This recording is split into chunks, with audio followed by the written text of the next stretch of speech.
सूरह रहमान कुरान की 55वीं सूरह है और इसे कुरान की दुल्हन भी कहा जाता है।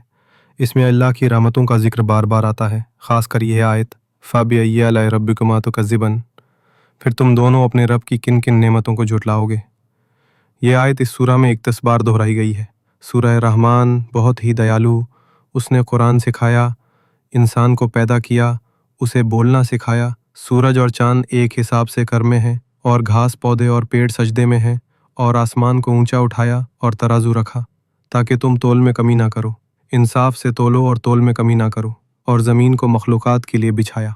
इसमें फल, खजूर के पेड़ जिनके पास मोचे मोचे गुच्छे हैं, और भूसी वाला अनाज और खुशबूदार पौधे। फिर तुम दोनों अपने रब की किन किन नेमतों को झुटलाओगे।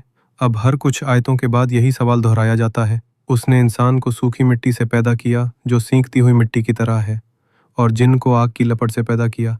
फिर तुम दोनों अपने रब की किन किन नेमतों को झुटलाओगे। वही दो मशरिकों और दो मगरिबों का रब है। फिर तुम दोनों अपने रब की किन किन नेमतों को झुटलाओगे। उसने दो दरिया बहा दिए जो आपस में मिलते हैं, उनके बीच एक पर्दा है, वो एक दूसरे से आगे नहीं बढ़ते। फिर तुम दोनों अपने रब की किन किन नेमतों को झुटलाओगे। उनमें से मोती और मरजान निकलते हैं। फिर तुम दोनों अपने रब की किन किन नेमतों को झुटलाओगे। समंदर में चलने वाले बड़े बड़े जहाज़ उसी के हैं। फिर तुम दोनों अपने रब की किन किन नेमतों को झुटलाओगे। हर चीज़ जो ज़मीन पर है फ़ानी है, और केवल तुम्हारे रब का जलाल और इज़्ज़त वाला चेहरा बाकी रहेगा।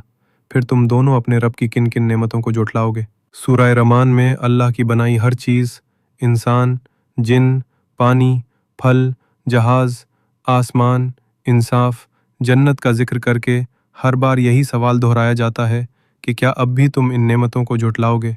अंत की कुछ आयतें, जन्नत का जिक्र, उनमें बड़ी शर्मीली निगाहों वाली हूरें होंगी जिनको न किसी इंसान ने छुआ होगा न किसी जिन ने। फिर तुम दोनों अपने रब की किन किन नेमतों को झुटलाओगे। और उनके अलावा दो और जन्नतें होंगी जिनमें घनी छाँव होगी। फिर तुम दोनों अपने रब की किन किन नेमतों को झुटलाओगे। इन सब में हूरें होंगी नेकी वाली, खूबसूरत। फिर तुम दोनों अपने रब की किन